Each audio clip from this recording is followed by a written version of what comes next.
यमुना नदी आगरा में खतरे के निशान से ऊपर बह रही है। हाल ही में नदी का जलस्तर इतना बढ़ गया कि ताजमहल की बाहरी दीवारों तक पानी पहुंच गया था, जिसके बाद गोकुल बैराज में भारी पानी जो है छोड़े जाने के चलते जलस्तर और बढ़ गया। हालांकि प्रशासन ने अलर्ट जो है वो जारी किया था, लेकिन विशेषकर ताजमहल के आसपास के इलाकों में रहने वालों के लिए बड़ी बाढ़ प्रभावित परिवारों को सुरक्षित स्थानों पर स्थानांतरित करने का भी काम यहाँ पर प्रशासन की ओर से किया गया। दूसरी तरफ ताजनगरी आगरा में यमुना का जलस्तर घटना भी शुरू हो गया, लेकिन बीमारियों का खतरा जो है वो बढ़ता जा रहा है। असल में आगरा स्वास्थ्य विभाग ने अलर्ट जारी किया है, वहीं बाढ़ प्रभावित क्षेत्रों में स्वास्थ्य कैंप जो है वो लगाए जा रहे हैं। दरअसल आगरा में 47 साल बाद यमुना नदी ने अपना विकराल रूप दिखाया था, जहां नदी का पानी आसपास के ग्रामीण इलाकों तक पहुंच गया था। इतना ही नहीं, लोगों के घर आंगन तक जो है पानी घुस गया था। अब हालांकि धीरे धीरे जल स्तर जो है वो घटने लग रहा है, लेकिन बाढ़ का पानी पीछे तमाम बीमारियां जो है वो छोड़ गया। इसी को देखते हुए स्वास्थ्य विभाग पूरी तरीके से अलर्ट हो गया। इंडिया वॉइस के संवाददाता जिशान अहमद ने आगरा के सीएमओ डॉक्टर अरुण श्रीवास्तव से खास बातचीत की है, जिसका कुछ हिस्सा आपको भी देखना चाहिए।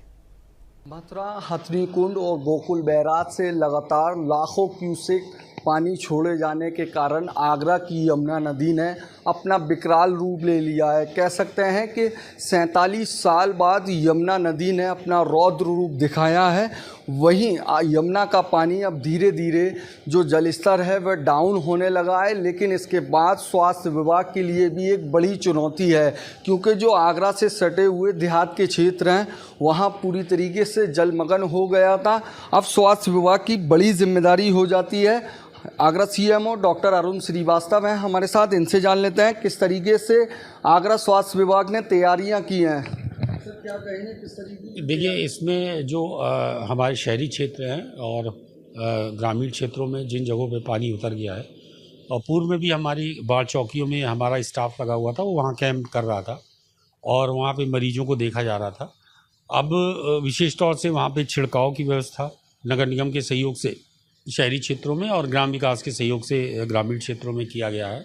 साथ में हमारे मलेरिया विभाग के कर्मचारी की सघनता उधर बढ़ा दी गई है।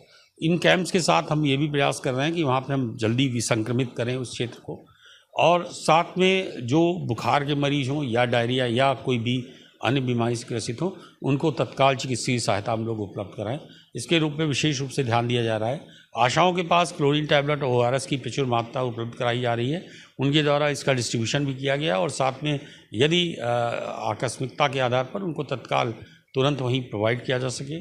108 एम्बुलेंस को पूरी तरह से अलर्ट मोड में रखा गया है कि जहां से सूचना प्राप्त हो तत्काल उनको वहां पे निकटतम चिकित्सालय पे ले जाएं, और साथ में यदि आवश्यक हो तो हम लोग वहाँ पे अपनी जो एम्बुलेंस उपलब्धता उनको भी पहुँचाया जाए।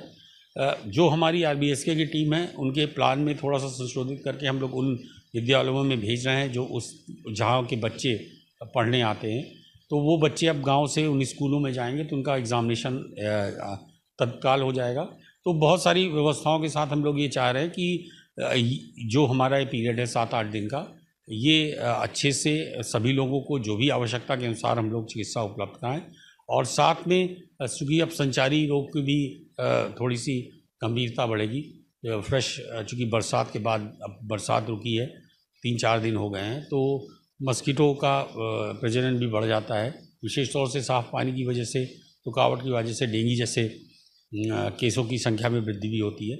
उसमें भी हमारी जो अर्बन की मलेरिया की टीम है वो लगातार निगाह रखे हुए और उन पे भी अपना कार्य कर रही है। वहीं अगर यमुना नदी की बात करें तो यमुना नदी का लगातार जलस्तर अब घटने जा रहा है, लेकिन अगर ग्रामीण क्षेत्रों की बात करें तो ग्रामीण क्षेत्रों में अभी तक पानी लबालब भर हुआ। तो कितने स्वास्थ्य विभाग ने कैंप बनाए हो, किस तरीके के मरीज उन कैंपों पर आ रहे हैं? देखिए, इस समय 30 से अधिक हमारे कैंप इन सारे क्षेत्रों में लगे हुए हैं, और ज़्यादातर जो स्किन से संबंधित लोग ज़्यादा हैं, क्योंकि उमस के कारण इरप्शंस भी थोड़े हैं, और साथ में छोटे मोटे इंजरीज़ के साथ बुखार के भी मरीज आ रहे हैं और डायरिया के हैं, लेकिन इनकी संख्या इतनी ज़्यादा नहीं है।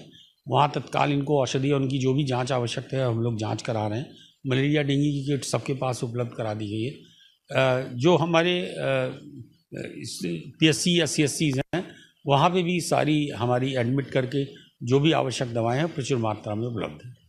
देखिए, हमारे साथ मौजूद थे आगरा सीएमओ डॉक्टर अरुण श्रीवास्तव। इनका साफ तौर से कहना है कि जिस तरीके से यमुना का जलस्तर घट रहा है, वैसे ही आगरा स्वास्थ्य विभाग भी पूरी तरीके से अलर्ट है। वहीं आगरा शहर की बात करें या फिर ग्रामीण क्षेत्रों की बात करें तो स्वास्थ्य विभाग पूरी तरीके से अलर्ट है। अपने सहयोगी उमर के साथ जीशान अहमद, इंडिया वॉइस, आगरा। नेपाल की वर्तमान राजनीतिक स्थिति काफी उथल